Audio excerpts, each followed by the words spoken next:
Hi and welcome again to today's edition of BounceBack. As we've said over the past couple of days, we now have a very active group of coaches from different countries around the world working together as a think tank to model and vision how we think tennis will be in the future, so that we as coaches, clubs, tournament organisers and officials are in a position to be able to make the most of the opportunities that have come our way due to this virus, to take our sport and our activities to a new level. One of the groups we've been working with is the schools group, and they've been looking at different ideas of how they can see tennis working within the school environment going forward.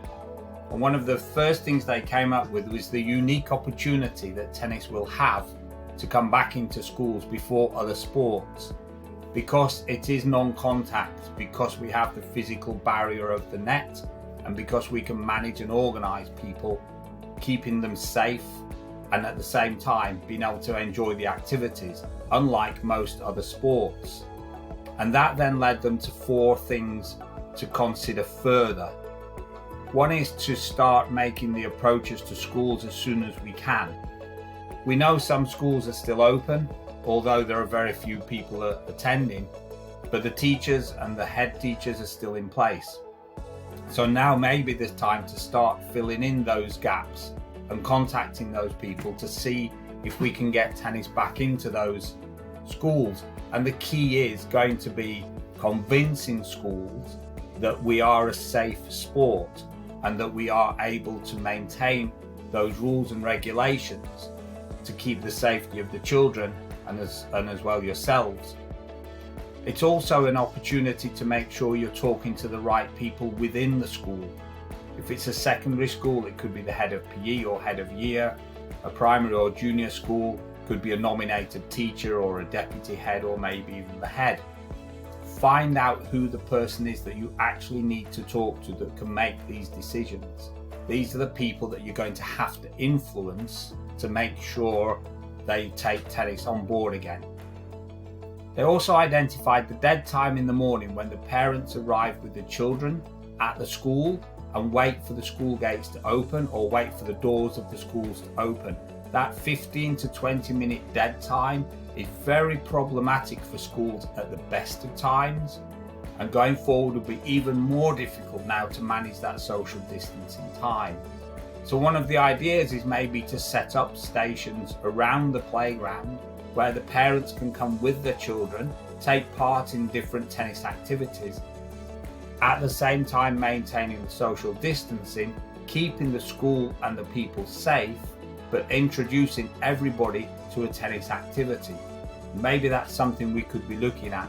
And the same thing could apply at lunchtimes and breaks. How are we going to manage that group of children and keep everybody safe and take this opportunity of getting tennis into schools, or into more schools than we already do? There's also a lot more now to do with the staff welfare, and Ofsted looking at how they manage the staff, and coaching is coming into more teaching. They are looking at more coaching skills in teaching, and maybe again this is an opportunity for us to introduce some kind of tennis activities for the staff as staff training, and incorporating into it coaching skills. So we're using tennis as the medium for training staff to become coaches within their own rights, not in tennis, but in the methodology of coaching that they can then take into their school environment and their teaching situations. So with 2 main issues that we're looking at. First one, critically, is ensuring tennis is a safe sport. And the second one is to develop some resources and new initiatives to address these potential opportunities within the school environment.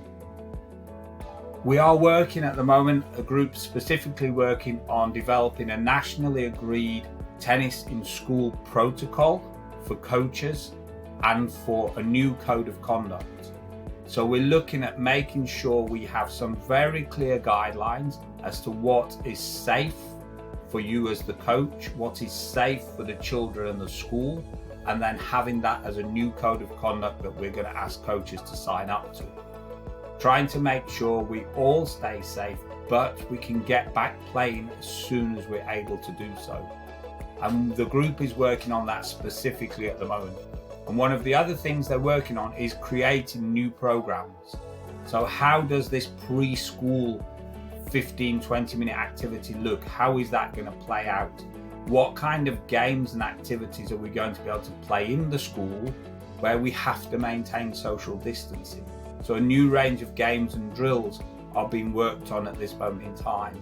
And this will be then supported by different materials and different opportunities that we hope then coaches will take on board and take ownership of to be able to develop their own programs and get back into the schools. The think tank has become a very exciting place, and there is so much creativity within this group, and there is so many great ideas being shared amongst everybody. I urge you, if you want to be involved, please just drop me an email, adrian@rpteurope.com. Let's get you involved, stay positive, and have your own ideas inputted into this national program. But in the meantime, please stay well, stay safe, and take care. Cheers.